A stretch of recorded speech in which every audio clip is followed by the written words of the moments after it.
भाजपने किमान 33 जागा लढाव्यात अशी सर्वेक्षण संस्थेची सूचना आहे। भावना गवळी आणि धैर्यशील माने या दोघांना संधी देणे अशक्य असल्याचे लक्षात आले असून या ठिकाणी राहुल आवाडे व विनय कोरे यांच्या नावाबाबत चर्चा सुरू आहे। त्या ठिकाणी असे शिंदे गटांच्या एका ज्येष्ठ नेत्याने मान्य केले। हातकंगल्यामधून आग्रह धरून नुकसान करून घेणे असल्याचंही या गटाच्या लक्षात आलं आहे, असेच त्याच ज्येष्ठ नेत्यांनी सांगितल्याचे समजते।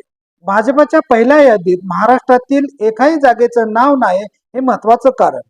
अमित शाह आणि देवेंद्र फडणवीस अकोला, संभाजीनगर आणि जळगाव या 3 ठिकाणच्या सभा दरम्यान शिंदे आणि अजित पवार यांच्याशी चर्चा करतील असेही समजते। शिंदे गट जागा कमी करण्याच्या कोणत्याही हालचालीला विरोध करण्याची भाषा करत असला तरी भाजपच्या केंद्रीय नेत्यांच्या निर्णयाला मुख्यमंत्री एकनाथ शिंदे विरोध करण्याच्या मनस्थितीत नाहीत असे समजते। रणनीती न्यूज चॅनेलला आजच सबस्क्राइब करा आणि रहा अपडेट।